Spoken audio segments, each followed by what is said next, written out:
किसान भाइयों नमस्कार। मैं हूं दशरथ धाकड़। आप देख रहे हैं डी फार्मिंग यूट्यूब चैनल।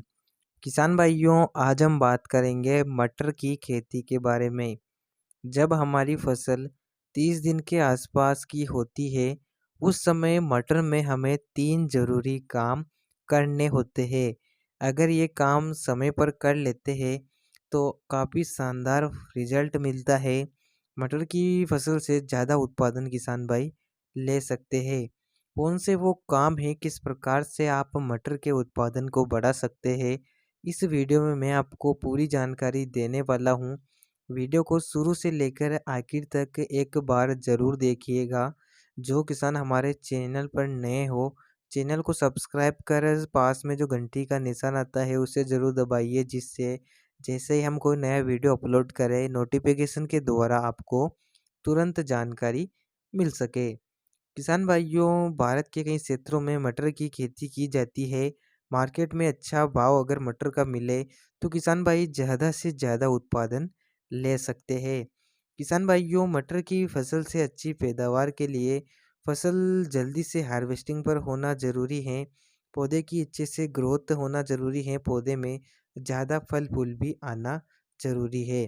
किसान भाइयों जब मटर की फसल 30 दिन के आसपास होती है तो उस समय आपको पहला काम करना है कि मटर में आपको एक बार निदाई गुड़ाई के सहारे खरपतवार को नियंत्रण कर लेना है।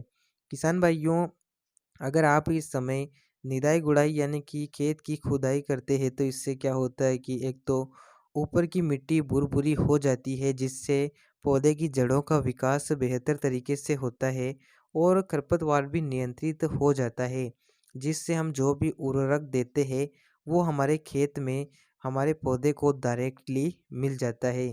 तो पहला काम आप यह करें कि आप 30 दिन के बाद एक बार खरपतवार को नियंत्रित ज़रूर करें।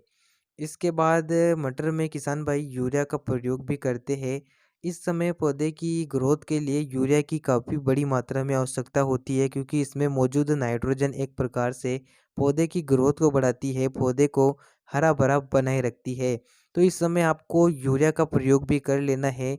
यूरिया की मात्रा की बात करें तो आप 30 से 35 किलोग्राम प्रति एकड़ की दर से यूरिया का प्रयोग कर सकते हैं। बहुत से किसान प्रयोग करते हैं जिससे उन्हें अच्छा फ़ायदा मिलता है। यूरिया के अलावा भी फसल में कुछ सूक्ष्म पोषक तत्वों की आवश्यकता होती है। किसान भाई बुआई के समय नाइट्रोजन, फास्फोरस, पोटास, सल्फर तो डाल देते हैं, लेकिन फसल को कुछ विशेष प्रकार के पोषक तत्वों की आवश्यकता होती है। उन पोषक तत्वों की पूर्ति के लिए आपको मटर में मिक्स माइक्रोन्यूट्रिएंट्स खाद का प्रयोग करना चाहिए। जब फसल 30 दिन के आसपास होती है, अगर आप इस समय मिक्स माइक्रोन्यूट्रिएंट्स खाद का प्रयोग कर लेते हैं तो इससे पौधे की जड़ों का विकास भी अच्छी तरह से होता है और पौधे में ज़्यादा फूल और फलियाँ आती है। मिक्स माइक्रोन्यूट्रिएंट्स तत्वों की पूर्ति के लिए आप उत्तम कंपनी के संपूर्ण माइक्रोन्यूट्रिएंट्स खाद का 5 किलोग्राम प्रति एकड़ की दर से प्रयोग कर सकते हैं। इसका प्रयोग आप यूरिया के साथ मिलाकर भी अपनी मटर की फसल में जड़ों के पास देकर सिंचाई कर सकते हैं।